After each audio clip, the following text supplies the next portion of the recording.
If the November Joint Railroad Committee could come to order, please. Thank you very much. With respect to the summary of actions, it's always the first item on our agenda. I'd like you all to know that the issue of parking fees will not be discussed by the committee at this point. We need additional information. So that item has been pulled. The only actionable item remains a purchase by Long Island Railroad. Do we have any public speakers? Yes, Madam Chair. We have 5 speakers signed up this morning. We ask them each to adhere to the 2-minute time limit. The first speaker is Orrin Getz, followed by Murray Bowden.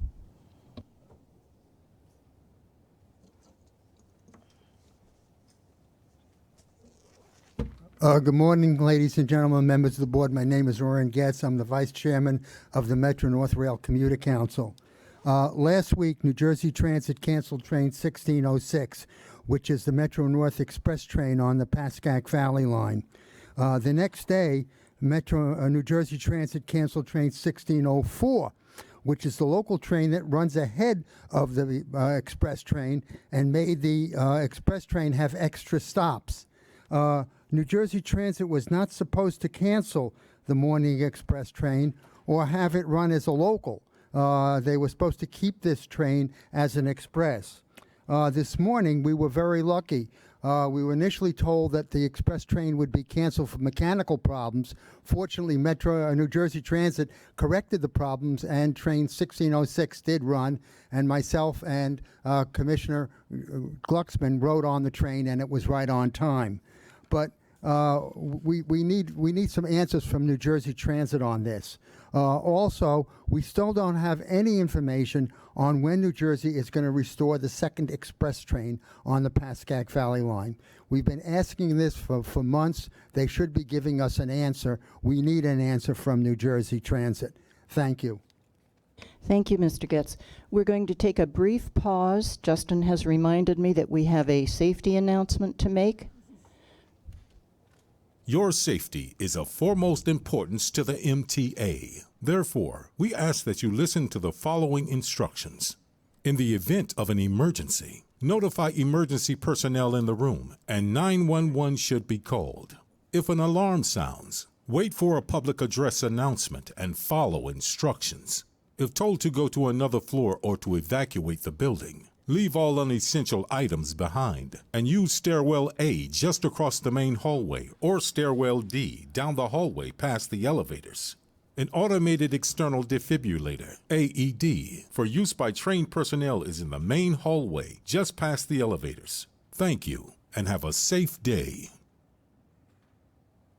Okay, we'll resume the public speakers with Murray Bowden, followed by Amy Paulin. It's a pleasure to come here and acknowledge the positive things that are happening at both Metro North, Long Island Railroad. I've come here for many, many years and said, this has to change, that has to change. Change is instantaneous. Behind me is the screen. I've been here and watch it on TV all the time, and it's always been a little distracting. I mentioned it this morning when I go home and watch it again because I need to replay it a couple of times because I can't always hear it. That's how fast things get changed around here. And there are so many positive things happening, both at Long Island Railroad and Metro North. The infrastructure for a better railroad system is being put in place. I want you all to understand that this change is momentous. It's ahead of every other railroad in the country, because I read this stuff every week.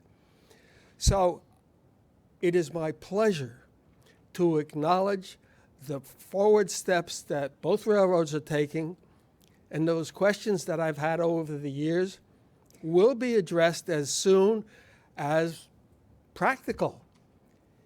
You all should know that this institution is running as good as any transit system in the United States.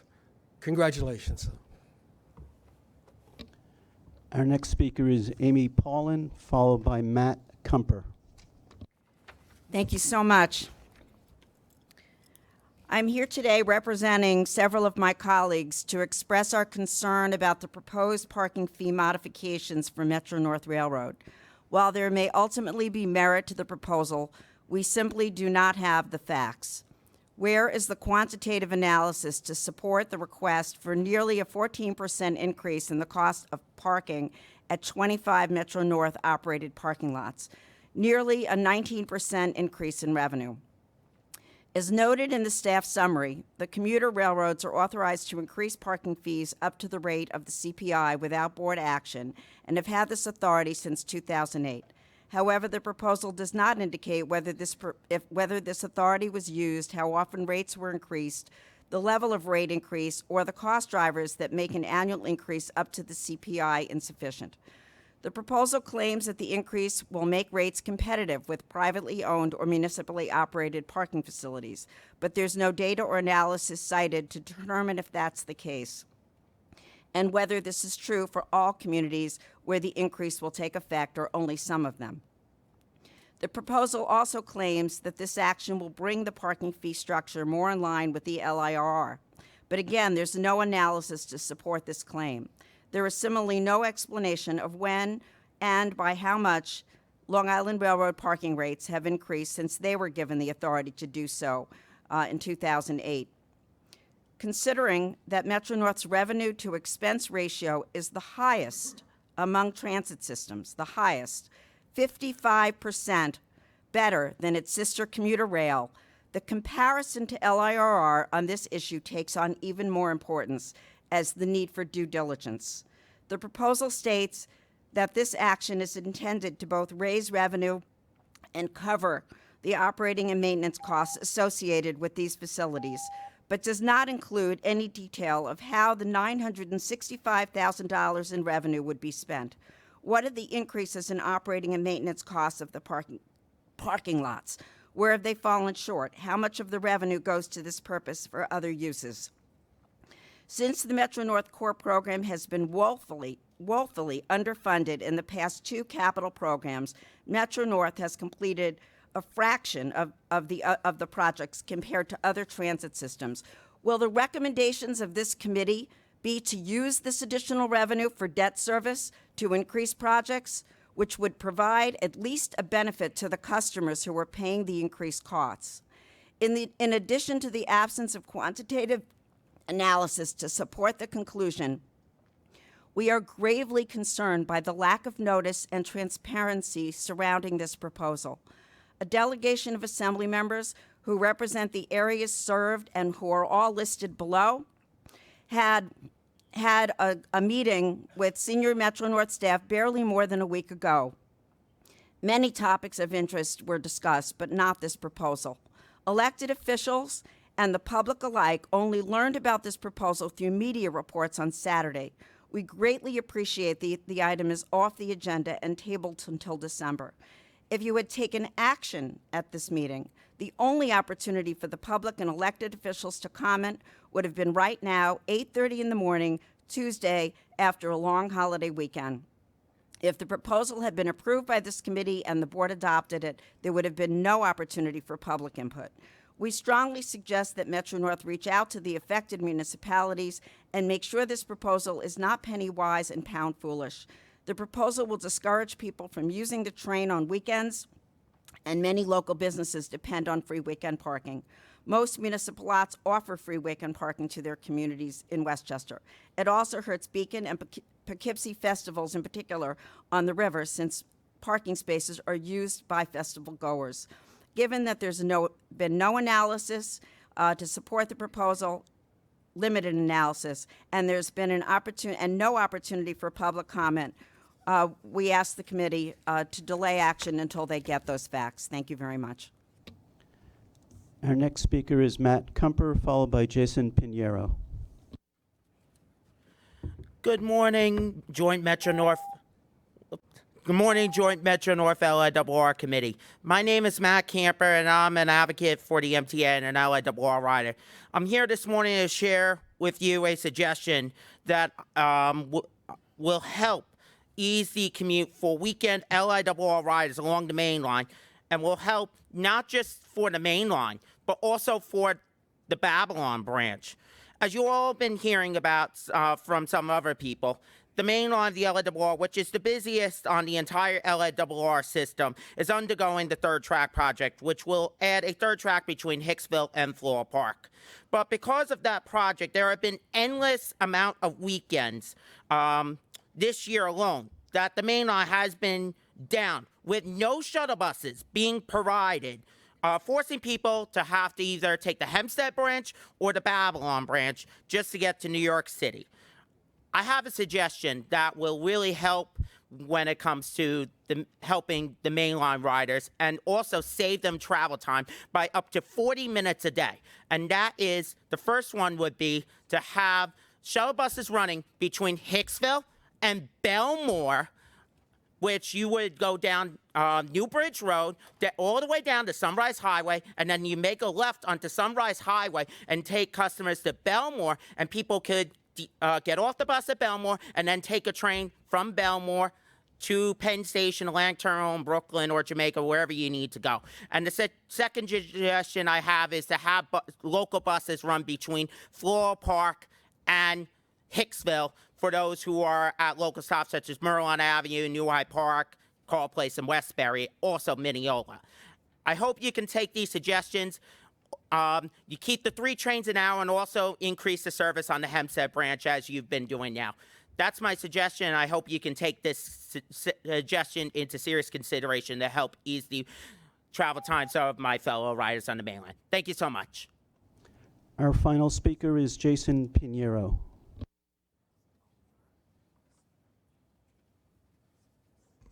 Good morning. Like my fellow speakers said, we need more service on the main line. At least we got some good news this month, but we want more good news, more positive news that could ease the weekend nightmare for those who rely on the LIRR. And as a regular rider on the LIRR, I experience delays. I experience cancellations. So we could use that as an example to be a better entity, to do things better for the future. And Phil, I hope that we could have Wi-Fi on the M9s. They're running perfectly. They have that new train smell. But I hope that we could have at least Wi-Fi in those trains, that we could use the internet while we are commuting. So that's all for this month. That concludes the public speakers. Excuse me. Thank you for all the comments and suggestions. The minutes are in your book. Are there any changes? May I have a motion to approve the minutes? Second, thank you. Those in favor? Minutes are approved. Changes to the work plans? There are no changes to either the Metro North or Long Island Railroad work plans. In that case, we'll move into the agency reports with Metro North first. So in lieu of my typical agency report, we're instead going to jump right into one of the information items, which is our one-year update on the Way Ahead program, which was launched last October. So we have some slides going through the various accomplishments that we've accomplished over the course of the last year. As you all know, Way Ahead is a roadmap that details actions to enhance safety, service, infrastructure, communications, and to transform our customers' day-to-day commuting experience. And I'm really pleased to be able to go through some of those accomplishments with you this morning. So this is just the summary slide, which should be familiar from last year. This is how we intended to realize our vision. And I think, as you'll see in the following slides, we've actually done a really amazing job, my staff, my entire team, in terms of making concrete steps towards realizing the vision of Way Ahead. First, I'd like to talk about safety. This is really just the summary slide, and I want to pause for a second on the third bullet there, decreasing customer and employee injury rates. Justin is actually going to speak to that in his safety report, but this is something that's really trending in a very positive direction and something that we're very proud of. PTC is something that we've spoken quite a lot about over the course of the past year and a half. We have the monthly reports. We have another one this month. But I want to take advantage of this opportunity to outline recent progress with respect to this very important safety project. All Hudson Line trains as of November 2nd, including Amtrak and CSX trains, are now operating in full PTC between Marble Hill and Poughkeepsie, which is a distance of 67 miles, almost 90% of the Hudson Line. And I want to say again, all trains are now running in full PTC. This segment of the Hudson Line that is now in full PTC service includes the entire length of the Hudson Line that is used by Amtrak. It also includes the Spuyten-Duyvil Curve, which was the site of our December 1st, 2013 derailment. In Connecticut, trains traveling the 23-mile Danbury branch, including all Metro-North trains and again all P&W freight trains, began operating in full PTC in August. 90 route miles are now in full PTC compliance, which is roughly 23% of our system, and approximately 268 trains per day are in full PTC operations, which is roughly 37% of our fleet. The next significant PTC milestone will be the commencement of full PTC operations between Wassaic and Mount Vernon West on the Harlem Line. That's currently scheduled for December 14th. Both Metro-North and Long Island have submitted their PTC safety plans to FRA for approval, and both railroads are adhering to a very aggressive segment-by-segment implementation schedule that puts us both on a path to complete the rollout of PTC on our networks before the deadline of December 31st, 2020. The next slide is about our TRACS program and our grade crossing outreach. Grade crossing safety in the wake of the Valhalla incident obviously remains a priority for Metro-North and for this committee. Our TRACS program has already reached 105,000 individuals year to date, and we will surpass our 2019 goal. We participated in the June 6th ILCAD, International Level Crossing Awareness Day, which is a global initiative to promote safe behaviors at or around grade crossings. All of our crossings are now identified in the Waze app. As drivers approach a grade crossing, safety messages pop up on their screen. We've enhanced 78 grade crossings with LED lights. And during Rail Safety Week, which was the week of September 22nd through September 28th, we held our second annual Customer Safety Day in Grand Central Terminal, and we launched our newest customer safety initiative, which is our Rail Safety Passport. This provides another opportunity for us to promote rail safety to our youngest customers. Another very important initiative is to enhance emergency exit and sign improvements in the Park Avenue Tunnel. This is an extremely challenging environment. It's dark, it's sooty, you've got water infiltration, and it's very difficult to get track time to be able to do work. Despite all of that, we've made some concrete improvements intended to improve safety within the tunnel environment. We are in the process of installing wayfinding signage in the event that we ever have to evacuate a train. You can see one of the signs there. They're photoluminescent and reflective. They will be on every 100 feet on all 4 tracks between 59th Street and 97th Street. They include the track number, the cross street, and the distance to the nearest exit. The track 3 signs are all installed. The track 4 signs are installed and they're awaiting markers, and work is beginning on tracks 1 and 2. In addition, with respect to the tunnel emergency exits, they have all been cleaned and painted with additional lights installed, and new egress signage has been installed, and we've got a project underway to replace stairs and hatches. Another program that was launched since the Way Ahead program began is something that we're very proud of. It's our QPR training that's intended to address the very troublesome problem of suicides in the rail environment.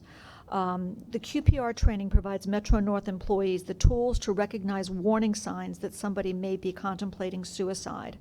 Frontline employees have the tools to question, persuade, and refer individuals that appear to be in a mental health crisis to get the help that they need.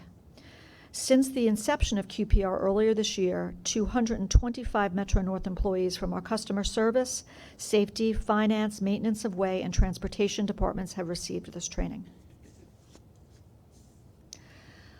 There's additional training underway in Metro-North that has responded to some of the issues that we've seen in some critical incidents that have occurred over the past year. A number of those incidents have related to poor communication between employees. We'll listen to radio tapes after an event and find out that employees were not communicating well with each other. They weren't listening, they were kind of talking past each other. And in a hazardous environment like a rail environment, that can really have very, very serious consequences. So we've developed 2 separate training modules to improve employee communications. The first is Safety Critical Communications Training, which is an annual computer-based training for all operations employees. The objective of this training module is to convey that all work-related communications are considered safety-critical communications, and employees need to ensure that their communications are clear and accurate, that close attention is paid to details, that any questions or uncertainties are addressed, and that full understanding and agreement is reached by all parties involved before carrying out any actions. Second, we have a new training module called Engaging in Critical Conversations, which is a classroom training module for operations supervisors. It's been attended and completed by 165 employees from the maintenance of way, maintenance equipment, and transportation departments. The program targets general foremen, various manager titles, superintendents, district superintendents, assistant directors, assistant deputy directors, RTCs, and compliance officers. All supervisors were required to complete this training by October 31st. In addition, finally, we had a Supervisor for Safety training program, which has also been introduced over the past year or so. I've actually taken that training. This is intended to get at the fact that we have so many people being promoted into the supervisory ranks relatively early. This is because of a lot of the employee turnover that we've discussed at this committee. We have a lot of people retiring, a lot of new people joining the railroad. They're being promoted more quickly than was typically the case at the railroad. So we're ensuring that those people who are promoted into the supervisory ranks understand the importance of safety in the environment and their responsibilities to ensure that their forces work safely. Finally, we have the Safety Excellence Awards. They were held in June. You're seeing pictures of the New Haven Tinsmiths, who were one of the winning groups.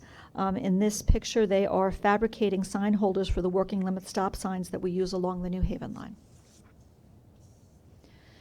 One of the other way ahead objectives is improving our customers' day-to-day experience.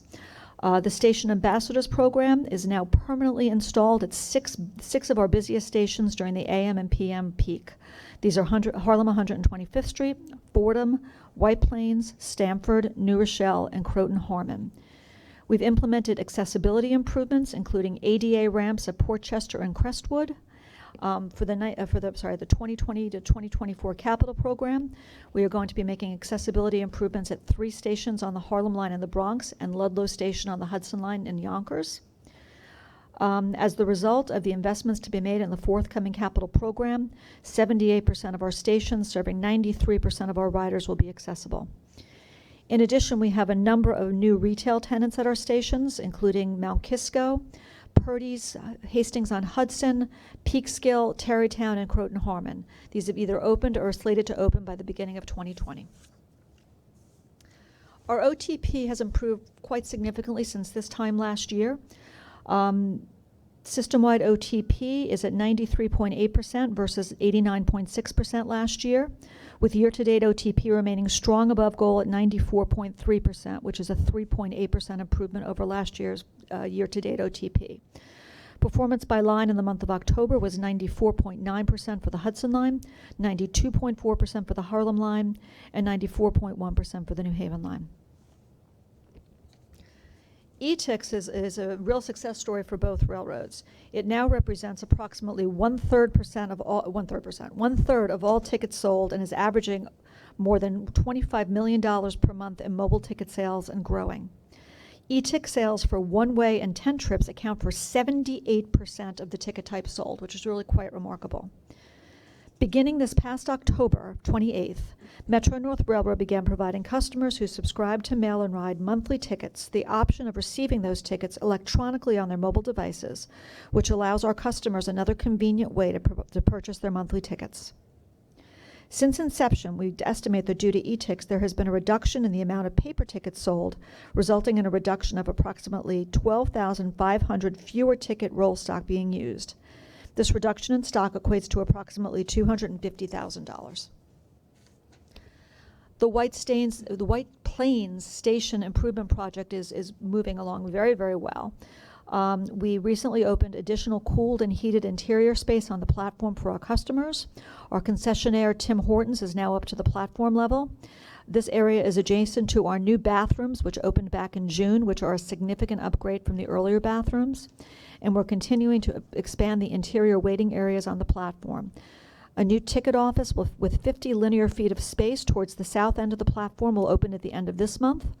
An additional 90 linear feet of interior space will open by the end of the year. When this space reopens, the south escalator will have been refurbished and will reopen, giving our customers access to the platform from both escalators. As work at the platform level moves toward completion during the first quarter of next year, we've begun work on expanding and improving the lobby, as well as replacing the side platform, and all of that work will be done in 2020. Crestwood improvements will be completed by the end of this month. The next slide shows some of the work that we did in support of the Atlantic Street project in Stamford over the summer. This is a CDOT project, but it was very substantially supported by forces from multiple Metro North departments over the course of the July 4th weekend. Cleaner stations. We made a very simple change, which has made a very big difference. The start times for custodians at key stations were adjusted by 1 to 2 hours. Instead of a 6 a.m. or a 7 a.m. start, they now start at 5 or 6 a.m. This provides additional time for custodians to get around the stations and do the necessary cleaning prior to customers arriving for the peak of the peak. We've also engaged in significant right-of-way cleanup efforts. At Bullard Avenue in the Bronx, we removed 47 tons of trash. At 161st Street and Park Avenue, we removed 3.8 tons of trash. And New Rochelle, we removed about 25 tons of trash in and about the right-of-way, which is an important improvement for our customers who ride past these areas every day. We also introduced our Metro North Rail Rewards program on September 23rd. This is a program that gives customers exclusive offers and discounts at Grand Central Terminal shops and restaurants. This week, this is late breaking news. This week we opened our customer lactation room in GCT. Like the Long Island, we had explored using a pod, but we couldn't find an appropriate location given a lot of the work that's going on in the GCT main concourse these days. So we actually were able to repurpose a storage room near track 36 and 37, and it just opened on Monday. We're also improving customer communications. 38 stations now have 38 additional stations now have real-time monitors. Over the summer, we replaced the big boards in Grand Central, and we're in the process of replacing the gate curtains throughout the terminal. As of October 31st, we had 35 out of 96 departure boards completed. We have completed a pilot for the onboard digital screens on our rail cars, and we'll be beginning the rollout on our M7 and M8 fleets at the beginning of next year. In addition, we are partnering with Outfront in terms of the digital advertising screens. We have 138 advertising screens at our stations, including GCT, and a total of 29 customer information displays at our stations. Our Connect With Us forums continue. This is the one that we did in Mount Kisco a few weeks back. We have another one at South Norwalk next week, and then we'll have another one in GCT in the middle of December. We don't yet have our schedule for the winter, but we'll be bringing the show inside for the winter months. We've enhanced the ticket issuing machines that our conductors carry. This is a real vehicle for us to be able to improve customer communications, especially during service disruptions on board. One extremely useful TIM function that we have found to have a big impact on customer service is our ability to send out real-time information to train crews so that they can share the information with our customers. They can also use their TIMs, conductors can also use their TIMs to report onboard train conditions and issues which can then be addressed more quickly by maintenance crews and fleet management.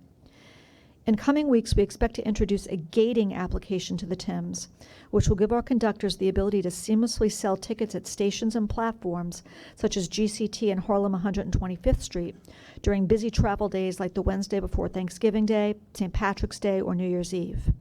When this program goes live, it will make ticket selling much quicker, more efficient, and easier for customers and conductors. Investing in our infrastructure. To the left is a train that we affectionately call Waterworld. This is the train that power washes the rails during the fall to be able to address slip-slide conditions.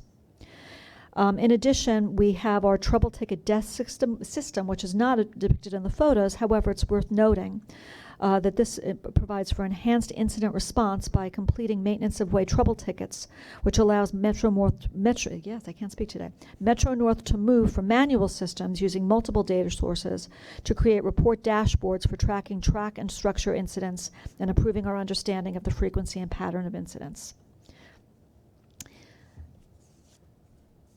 SmartTrack. We've talked a lot about SmartTrack at this committee, so I'll just pause on this very briefly. Over the summer, we completed work between between Melrose and Woodlawn in the Bronx. In that segment, we installed 700 new ties, vacuumed more than 169 tie cribs in foul ballast locations, installed new switches at CP 106, installed 17 new insulated joints, and 10 80-foot plug rails, removed more than 128 concrete ties, completed 44 rail welds, and distributed 4 cars of new ballast. We also resurfaced track 4 between Melrose to Fordham and resurfaced switches within the Melrose interlocking. We cut down large and dangerous trees along track 3 and 4 between Melrose and Fordham, and we'll be doing more of that north of Fordham soon. We also got to work on the right-of-way, which had become a dumping ground for public garbage and our own track work leftovers.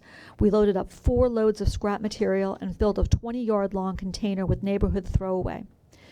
To prevent incursions of garbage and people, our crews created the layout for a sorely needed new security fence at Botanical Garden and repaired multiple fence openings along track 1. We also took advantage of this outage to be able to lay important PTC-related Harlem Express cables, completed test pits, and started cross-track digs. Our contractors are currently installing cable trays with fiber optic cable for the implementation of PTC along track 3 between Fordham and Woodlawn. Tree trimming is obviously a huge priority for us. Many of our service disruptions during bad weather events or result in trees going across the platforms. You'll see another tree in a little bit. We've been very, very aggressive with respect to our tree trimming program over the course of the last year. An innovative program that we've implemented over the last year, and we are the first commuter railroad to do this, we're successfully applying heat-reflective paint to reduce the incident of heat kinks in rails. When rails heat up during a sudden spike in temperatures, this can actually cause the rail to change shape. This was actually the cause of the derailment that we had near Rye in 2017. Our structures department successfully applied heat-reflective paint to reduce the incident of these heat kinks. We did it along the curved section of track and Rye, and this successfully reduced the rail temperature by 12 degrees. This reduced the thermal expansion and potential heat kinks in that rail.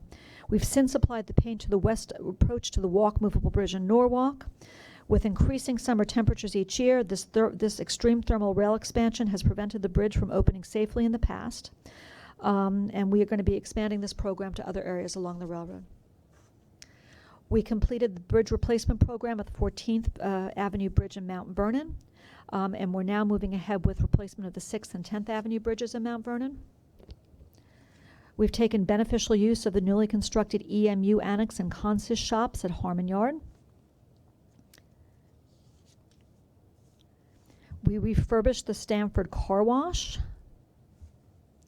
I'm going to move ahead quickly. There we go. We are engaging again in aggressive work along the Port Jervis line. We are replacing ties on the Munda Viaduct south of Salisbury Mill Station, as well as installing surface track, renewing turnouts that allow trains to move from one track to another, and extending the cab signal system up to Otisville. In terms of supporting our people, we just had the President's Award 2 weeks ago. The honorees were nominated by their peers based on their creativity, dedication, and outstanding work. They represented multiple departments. We have Peter Sawicki represented maintenance of way. He's a buildings and bridges mechanic in Bridgeport. Michelle Salvatore is the Deputy Chief Transportation Officer of Field Operations of the Transportation Department. Don Bowser is an Assistant Manager in the Customer Engagement Center in the Customer Service and Stations Department. Sergei Maslov is an Assistant Chief Engineer for Communications Networks in the CNS Department. And then we recognize 2 separate team excellence winners, the Brewster Paving and Drainage Project team and the 25 track team. This is the slide about tree removal that I wanted to show you. So if you look to the slide on the left, it actually looks like the tree is growing out of the wall. This is the storm that we had on Halloween night. So the tree actually came from an adjoining landowner's property, fell down the wall, and is actually suspended on wire. So it looks like it's kind of floating in the air, growing out of the wall there. This is the kind of stuff that we have to deal with in bad weather. This shut down the New Haven line between Westport and New Haven. And I show this picture because it really brings home the kind of challenges that you deal with on the railroad every single day. We're going to have super cold temperatures tomorrow. We're going to have the possibility of broken rails. We need to be able to mobilize 24/7 really at any time. And because of that, we need to have trained people who know how to work safely. So how do we do that? How do we make sure that we have trained people? We recognize our employees and give them the tools that they need to be able to do their jobs well. These are some pictures from our Customer Service Day. These are the award winners for Customer Service Day. We gathered in October to be able to celebrate the importance of customer service. And these employees are operating employees. These are people who, through their professionalism and their hard work, bring about a better customer experience for all of our customers. We've developed an operations manager development program and a new foreman training program. The new foreman training program specifically equips foremen with the skills and resources that they need to increase their leadership success and promote safety in all that they do.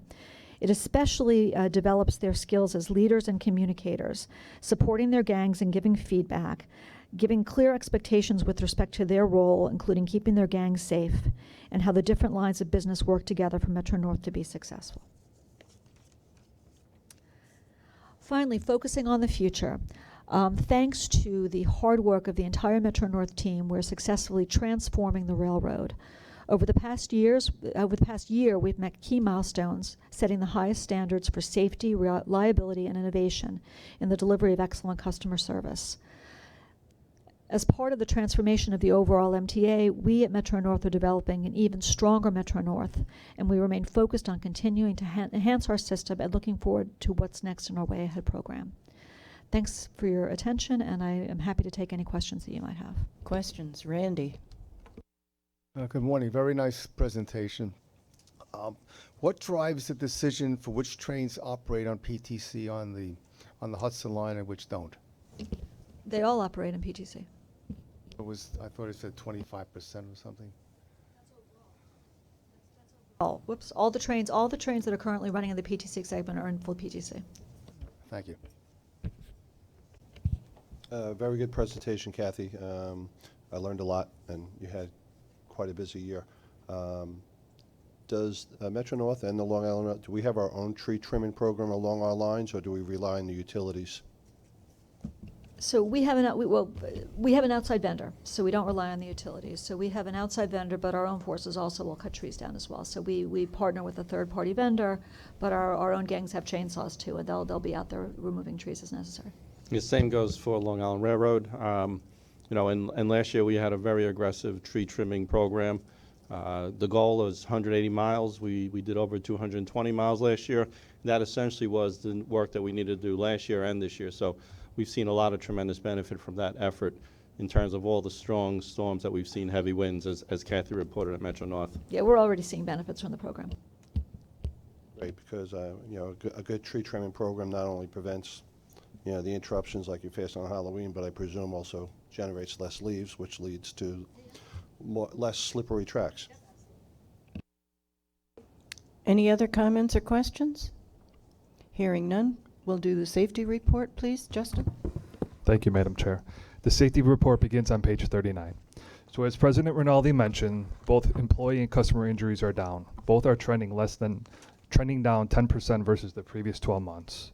Our community outreach program tracks reached nearly 12,000 individuals in September, bringing the total for the year through September to 98,000, which represents a 7% increase over the same time period last year.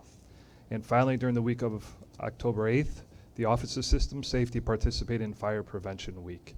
Throughout the week's events, we provided information to customers and employees throughout our system on fire safety and the proper use of fire extinguishers. This concludes the report. I'm happy to answer any questions. Any questions? I think that demonstrates the benefit of some of the programs that have been in place for the last 6 months, and I'm happy to see the changes.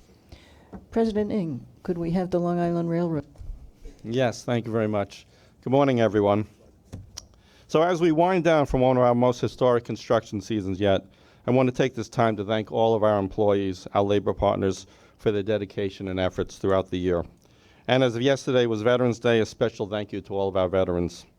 In the month of November alone, we are accomplishing a significant amount of work, 11 construction zones across our system, including additional upgrading Nassau interlocking work, one of our most heavily trafficked areas, signal testing at Harold interlocking, getting us one step closer to east side access, and more than 10,000 tie replacements along the Babylon branch, improving track reliability and increasing safety. And like Metro North, we're also making strides with positive train control. Over the past 11 months, we've outfitted 65 route miles with PTC, including Port Washington branch, Hempstead branch, and a stretch between Babylon and Patchogue. And just last month, we were pleased to announce that with FRA approval, we're now running positive train control on 4 additional branches: Far Rockaway, Long Beach, Oyster Bay, and West Hempstead.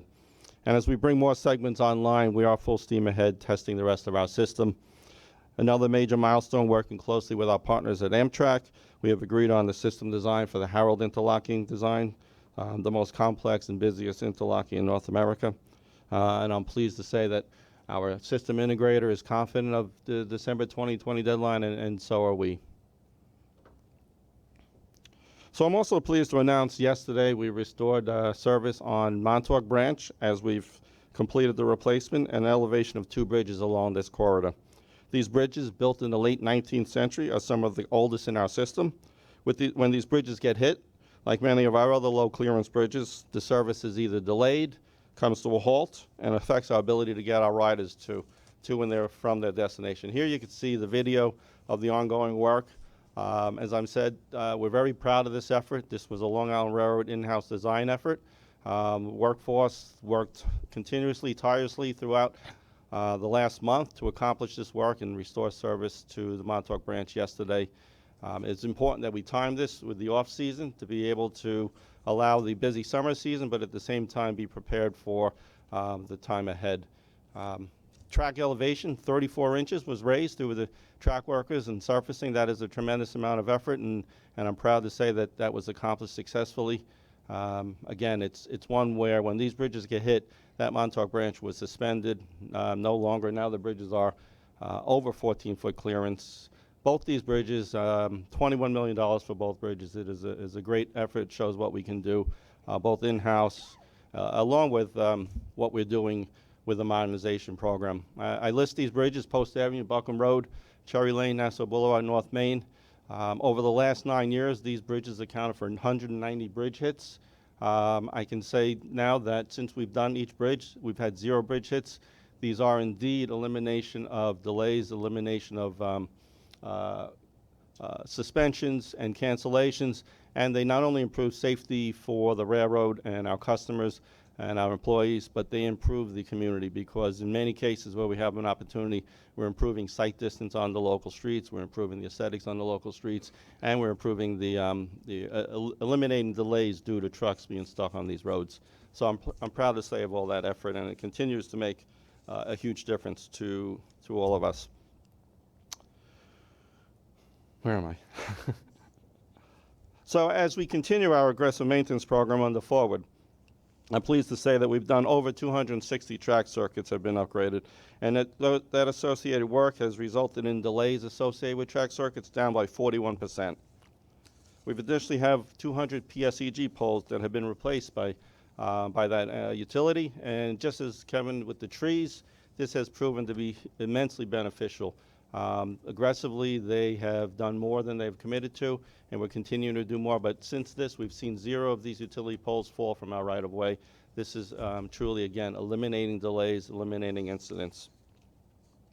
And then just like Metro North as well, 294 of our grade crossings have been outfitted with delineators and integration into the Waze app. This has reduced car on-track delays by almost 87%. And I'm proud to say, and I think Laurie will talk a little bit more about this, but we'll be showcasing this initiative. It's the first in North America to the FRA and other industry players in November 19th in DC.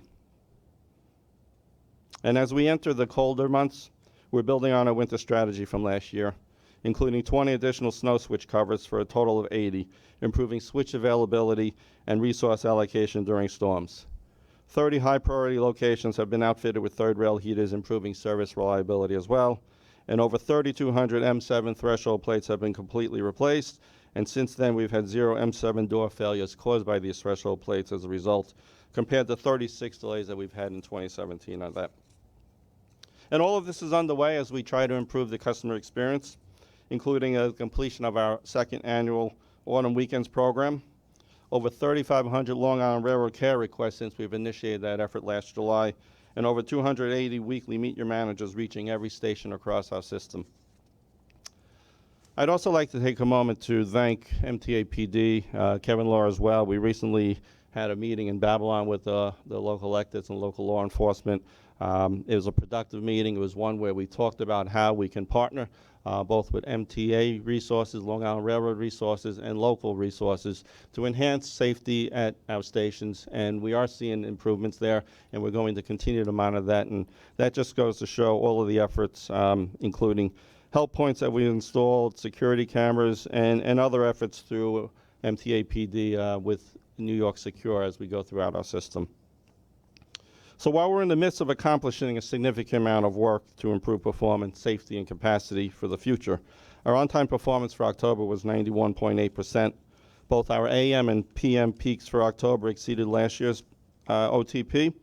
Our year-to-date OTP is up by 2%. Our year cancellations are down by 43%. Short trains are down by 24%. And the trains that have been delayed by 15 minutes or greater have down by 30%. All of this is important as we're managing a historic growing ridership, 1.5 million more rides to date.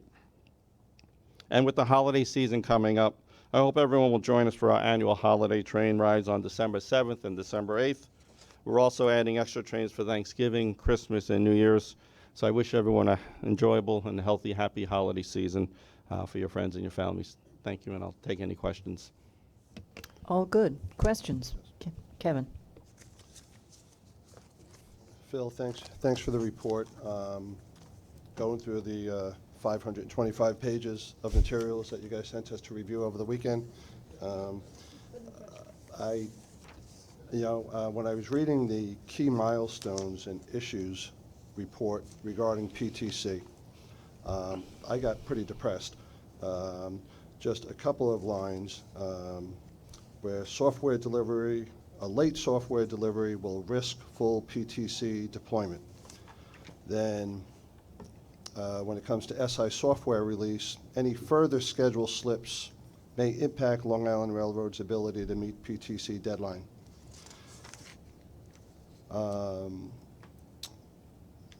SI had difficulty obtaining skilled resources and retaining key staff of the Long Island Railroad to meet schedule commitments could impact the ability to meet the PTC deadline.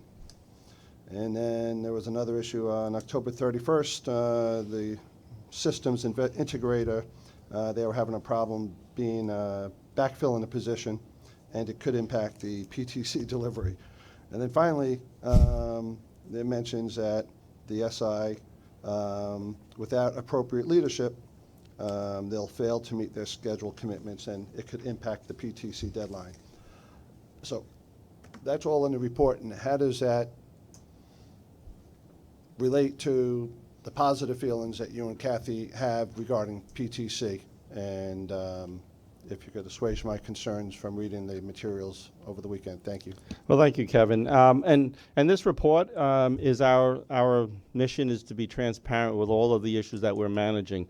And what I'm proud to say is that we are managing, and along with the system integrator, all of these issues that have been outlined are things that we've been focused on in terms of addressing. So with regards to software design, The system integrator has been bringing on resources, as one of the points have been mentioned. They've been elevating key people who have been involved in the project into specific roles and backfilling with other areas. And so, for instance, the Harold Interlocking, the system design, we've been working very closely with Amtrak, FRA. We have regular meetings along with FRA Administrator Battori and Stephen Gardner from Amtrak, as well as Kathy and myself. We attend that every month. And we go through these specific issues and mitigations, and that's what we have. Each of these issues are areas where we're fully aware of, and we have mitigations in place. The designs are underway, the resources are being added, and we're continuing to see progress, which is why we are confident that we will hit these dates. Other areas such as the schedule, there is float in the schedule, and we're monitoring that, but we're also working with the system integrator to recapture some of that time. So again, we're confident that we are in a positive place, and we're continuing to see progress. The fact that we've been adding the different segments, as Metro North and Long Island Railroad have done, is also continuous progress that shows that we are making progress. Both of our safety reports were submitted well in advance of FRA's deadline, so we, in fact, are ahead of many railroads across the country in terms of that submission. So these are all things where we are managing, and I think one of the key things that have given me confidence when I've spoken to others is that we're aware of the specific things that we need to stay on top of, and we're focused on making sure we're doing that, not only monthly with the higher level executives, but daily through our staff on both levels. Thank you. That was reassuring. So is it fair to say that the language in the reports are really highlighting worst-case scenarios, but you guys are on top of things and feeling, confident that worst-case scenario is not going to hit and we're going to meet our schedule? Right. It's exactly what we're trying to do. Is we're trying to say these are the areas that we are focused on, and we know we need to focus on them, but there is progress and continuous progress. And last question, and this was from the minutes as well. It mentioned that when Neil raised the concerns at the last meeting regarding PTC, Tom Quigley stated that Siemens and Bombardier executives will be here at the November meeting to give us an update. Do you know if that's still happening? No, I think the understanding is that they're going to be coming in December. Okay, thank you. Additional questions? Then we'll move on to the Long Island Safety Report, please, Laurie. Good morning, everyone. We're reporting on our safety performance through the end of September, and that can be found starting on page 42 of your book. From a metric standpoint, our average reportable customer injury rate was 2.09 injuries per million customers, which compares, for the same period, we were at 2.10 per million customers for this year. During the reporting period, there was a 7% increase in the average reportable employee lost time injury rate, from 3.02 injuries per 200,000 hours to 3.23 injuries per 200,000 hours for this period last year. We're reporting on 3 key initiatives and want to highlight for you. So this week is actually National Elevator Escalator Safety Awareness Week, so we're out in full force at a number of our stations engaging with customers around safety and what they can do to better manage their travel. We are also having on Thursday, December 5th, our biannual Customer Safety Awareness Day at Penn Station with our partners at Penn, Amtrak, New Jersey Transit, and New York City Transit. So we welcome your participation. We'll be on the West End Concourse on December 5th from 3 to 7 p.m. And finally, as President Eng alluded to in his remarks, we're pleased to report that on October 17th, the Volpe Center, which does a lot of research on behalf of the Federal Railroad Administration, published their research into our grade crossing safety enhancement initiatives. Pretty much simultaneously, we deployed the delineators and road markings at our crossings, as well as engaged in the partnership with Waze to put out hazard notifications at the crossings. They studied the period a year prior to our implementation and completion of those installations and the year after. And they found that 86% reduction in the number of trains delayed due to the reports of vehicles on tracks, and an 85% reduction in vehicles mistakenly turning onto the tracks at our grade crossings. So this really helped to validate the value of our investing in both this low-tech and high-tech solution at our grade crossings.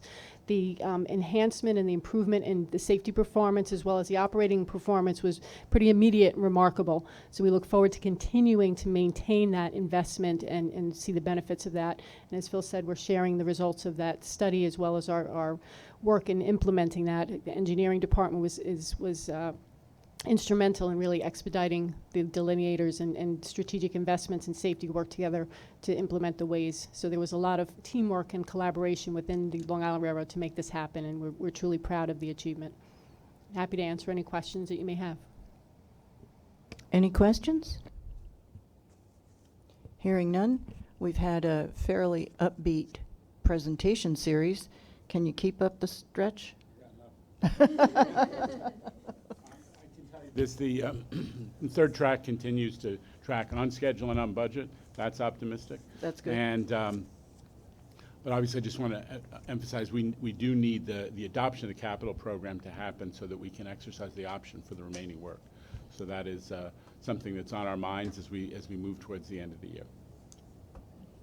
But we're on schedule On with schedule, respect to? but obviously there's still $500 million of work that is subject to the availability Right. of the funds in the next capital program. Okay. Mr. We Chair, hear you. I have a question for you, Jano.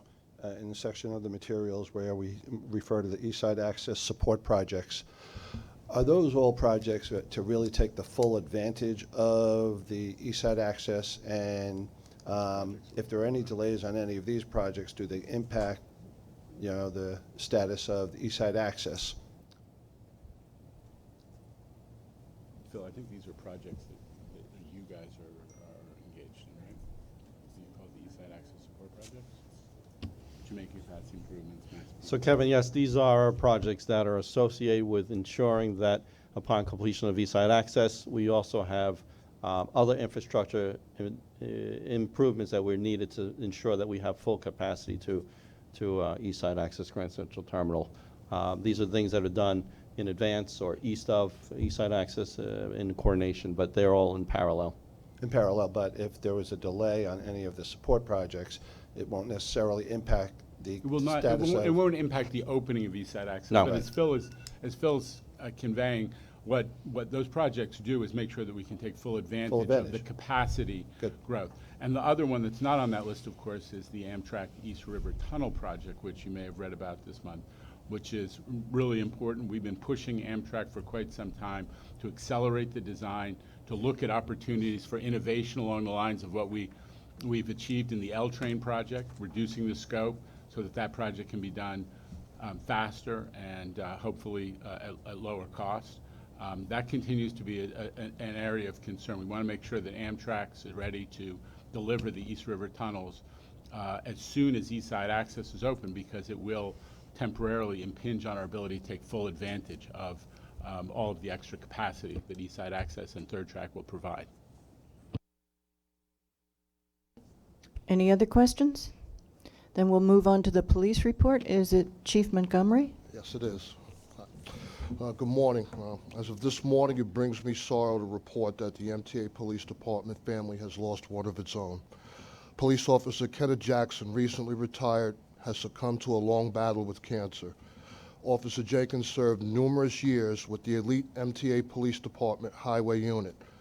This morning, Chief Monahan is present at the funeral of Officer Jenkins, lending his support to the Jenkins family in their time of need as Officer Jenkins is laid to rest. Our condolences go out to Officer Jenkins and his family during this time period.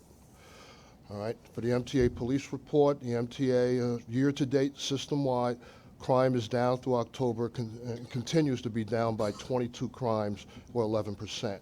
That is 183 crimes versus 205.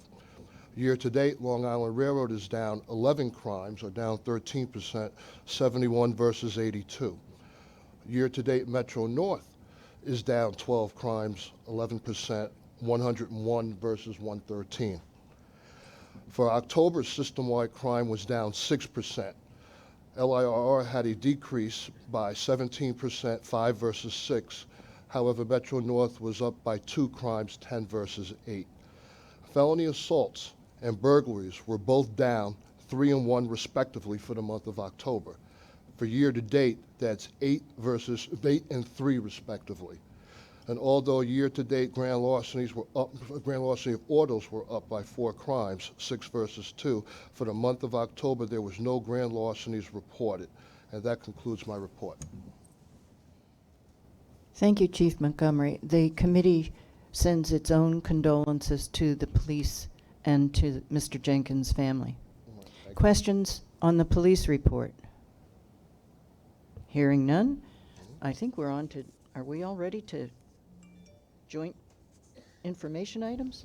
Yeah, so the That's joint information items, the PTC. PTC report. So, we've already, both of us, spoken a bit about PTC, but we're certainly happy to answer any questions you might have about the report. The full report is in your book? Yes. And Kevin has raised some questions which were responded to. Are there any other questions? Okay, then Metro North.